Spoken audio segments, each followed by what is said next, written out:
Here, I'm going to give you the polite version. Yes, sir. No, sir. Okay. But really don't talk. Okay. Michelle, we're having a hearing, one of the multitude of hearings with you today, Mr. Wiggins, because your lawyers are asking me to reinstate your phone privileges. And the problem with this is that the only way that we can really restrict your phone privileges is to put you in what amounts to almost solitary confinement. You know, put you in a room where you have no access to a phone, because from what I've learned is when you're in general population, there's a phone on the wall and you get access to that phone whenever you want. We've repeatedly asked you not to have contact with the complaining witness, and you repeatedly do this. And you flaunt the rules and I hit the pause button. Legally, his complaining witness is victim, the girl. Just making sure you understand who he's talking about. Okay. And the really unfortunate part that I think in all this, Mr. Wiggins, is that the way you are now and the way that you've acted throughout this entire case is that when you do get out back into the free world, I think it's just going to continue. And I don't know if you've learned anything.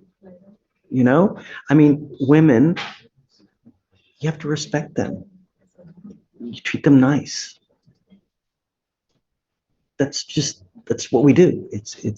You should treat them with respect, care, love, and when you do, great things happen in life. When you're abusive, when you're angry, and when you do things of this to a woman, I mean, this is what happens. This is where you end up. And I truly don't know where to go from here, because if I reinstate your phone privileges and put you back in Gen Pop, I know it's going to happen again. You're going to continue to do what you say you're doing, what you're going to do. Stay. I'm going to defer to the court, Judge. I'm honestly not sure on what the best course of action is. He has been calling the complainant. How long has it been in? A week? Week and a half? Maybe 2 weeks? It's been about a week since you ordered. 10 days, I believe. Since he's been in, or since he's had segregation? Segregation? Yeah, 10 days. How's it been? Boring. So if I reinstate the privileges now, how do we have him monitored so that we know he's not to contact? The only way we could is to have somebody listen to the calls, sit there and listen. I don't know if they, as far as what we've talked about, I don't think they can just ban numbers.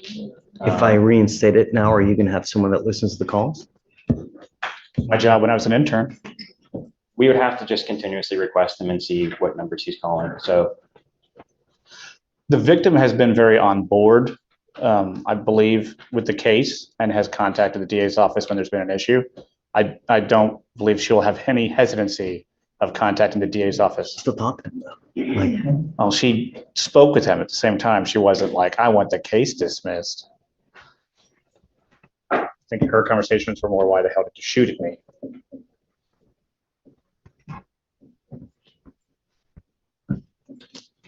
and I will be clear, she's not the one who reported this to us.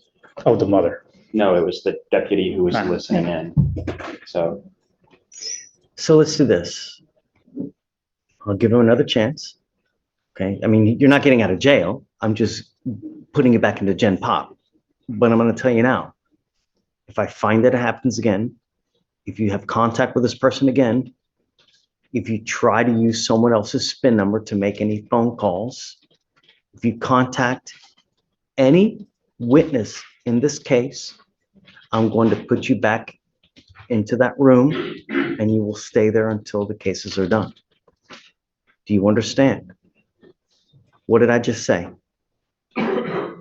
He's nobody spend them and don't call nobody on the case. Who are you not to call? Who? What's names? What's the girl's name? You don't have to say the name, just who is the person you're not supposed to call? The complaining witness. Do you understand? What happens if you do? Go back to over there and solitary text. I'll add one more. So they have you on a recorded phone call, okay? That's just calling her is a violation of your bond conditions and the protective order. Should you do it again on a recorded phone, 2 incidents inside a year are automatically a felony, and it's the easiest felony to prove. You will get hit with a 1, 2, 3, 4, 5, 6, a 7th felony violation of a protective order if you make the phone call again. Do you understand? Okay? Thank you, Judge. And if it happens again, I'm not going to entertain any motion, this, that, like, that's it. Okay? So just make sure to, just, Keep up with the judge. okay? Okay. Yes, ma'am.